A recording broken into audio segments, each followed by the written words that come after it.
2 shows that you should be watching right now. Hi, I'm Shannan Johnson, CEO of The Professional Pen, where we develop screenwriters from idea to pitch. Need help on your screenplay? Go to www.theprofessionalpen.com. Show number 1, Blood and Water, a 1-hour drama thriller on Netflix. It is currently in season 4. Just released this weekend. There are 6 or 7 episodes per season, so it'll be easy for you to catch up. I'm not going to give you any spoilers. I'm just going to tell you that it is a show based on teenagers, so I thought that I wasn't the audience for it. However, it is decently grounded. It has a little bit of soap to it, just a little bit. But the things that you can learn from it are the amount of information that you're able to receive in just 6 episodes, looking at the arc, looking at how the characters grow, looking at all the investigation they do throughout the season in order to solve their problem or reach their goal.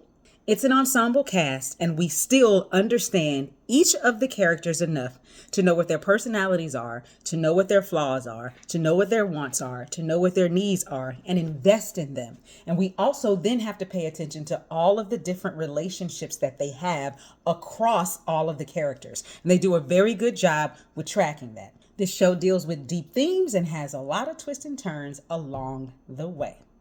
Check it out. Let me know what you think. Show number 2, Johnson. Johnson is a half-hour single camera dramedy, originally on Bounce TV, now available on Hulu.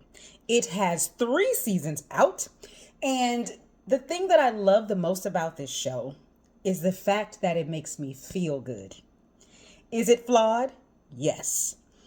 Are there structural issues along the way? Sure. But there's something about watching these 4 middle-aged Black men, because I would say they're somewhere between 35 and 40 years old. They're older than 35. It's 4 of them, so it's given the brothers. There's something about watching them do everyday life, regular stuff that you and I are doing that feels comforting. It's not too soapy where it's over dramatic or over the top. It's not violent, right? There's not a whole lot of cursing. And it also deals with some deep themes lightly, right? And that's something that I like about it, is that it doesn't get too dramatic, even though in season 2, it gets a little more dramatic than season 1. Season 1 was a lot lighter than season 2. Season 2, they start touching on some things that I didn't even think that they would touch on in this show because they like to keep things light. But I like the way that they handle things. Even though there are some serialized moments, it's decently episodic. So they're kind of tied up with a bow along the way. And then something that they may have brought up X amount of episodes back, they'll bring up again a few episodes later and kind of deal with it. And so that's one of the reasons why it's able to stay really light. But I really like this show. And it's also beautifully shot. So congrats to the creator, who is also the writer and director. And shout out to your cinematographer. So what can you learn from Johnson? First of all, everything, because Johnson, I'm a Johnson. No, but you can learn tone, which is what we just talked about, how they're able to balance the drama and the comedy and create this light tone. And the second thing is, how much story can you tell in a short amount of time? This is what I talked about earlier about there being some structural issues. I paused one of my episodes to check the runtime because I kept feeling like the episodes were like 5 minutes long. Like they would start and then they would be done and then they felt incomplete to me.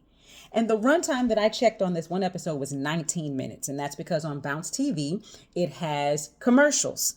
Now, most of the time when shows have commercials, you still get 22, 23 minutes, right? And you would think, well, that's only 4 more minutes. How much of a difference can it make? Oh my gosh, it does. So as you're watching it, especially the first season, there is going to be those moments of, that feels incomplete. Wait, the episode is over? Wait, is this the cliffhanger? How is this episode ending, right? Once you get into season 2 and season 3, they seem to figure out how they're going to tell the amount of story that they need to tell in each episode. But in the beginning, it's kind of jarring. So I want you to pay attention to that. Pay attention to the runtime and pay attention to how many storylines you're getting and how they end those storylines or don't end those storylines. So check out those 2 shows. Let me know what you think. Happy writing. professional pen. The